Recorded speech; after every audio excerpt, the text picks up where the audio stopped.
our YouTube and Final Fantasy community. So I kind of wanted to cover, we got some recent news today about the future updates for Final Fantasy 15. Now, one of the creators, or the creator, whoever he is, was quoted on a gaming website of what his plans are for the future of Final Fantasy 15. And the article starts out, I got it from NeoGaf, so I'll link them below. And the article starts out, he's kind of thanking everybody because on release day, they shipped like 5 million copies of the game. So as a way to like kind of thank everybody for that many copies being sold, he's kind of ramping up the updates and what they're going to do. And they have a short-term, mid-term, and long-term goals. And we're just going to go over those really quick. The short-term goals, he says, are: first, we will update the experience of Chapter 13's gameplay. For that reason, we are undertaking many enhancements, such as increasing the power of the ring's magic. We will inform you of the details of updated content at a later time. Now, if you haven't played Final Fantasy 15 yet, Chapter 13 is pretty grueling. It was kind of the worst part of the game for sure, and it's kind of known on the internet now, and that'll be kind of awesome.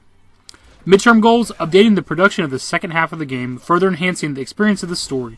For example, we are planning to add event scenes where What Happened to Ravis was from. In addition to the event scenes, voice responses and localization work to all languages will occur, so we will work firmly on this as a midterm goal. Details of the plan will be announced once it's decided.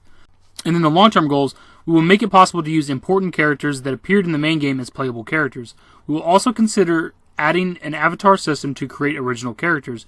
In addition to this, we will continue to actively update so that various players can enjoy Final Fantasy 15 for a long time. And then another category they have is others. After clearing the game, you can carry your progress into a new game. Finishing it at a low level in Invincible Suit, we will offer various items that extend the range of play. Fonts displayed can be enlarged for easier reading. For the already announced DLC, it is planned to be released as originally intended. And they list all the DLC we already know of. And on a separate article on SquareEnix.com, they pretty much say the exact same thing, but they add on that on top of that, we're looking at content you can enjoy in real time, including new bosses with exclusive rewards and achievements and limited time hunts. Which that's one of the things I'm most looking forward to out of all of this stuff, is that's what you want really with updates. You want new enemies, new weapons, new achievements is always good too. And then like limited time hunt sounds pretty awesome. So maybe like majorly strong enemies that are only there available for a week at a time, maybe certain times a day, whatever the case. Now, to discuss the earlier updates we talked about, the short-term goal one, like updating Chapter 13, is really good. It is, for the people who haven't been there yet, but for somebody like me and a bunch of other people who've already beat the game, it seems kind of redundant. Like, that's something that should have already been taken care of. The game had a 10-year development cycle, so they should have known through testing how awful that section of the game is and how long it takes, and they should have already known to increase the power of the ring. The midterm goals is interesting, the What Happened to Ravis stuff. I won't go into it here because I don't want to spoil it for anybody, but you know what it is if you've been there. And for them to give us additional cutscenes to see why that all took place is going to be very, very awesome. I'm really, really looking forward to that.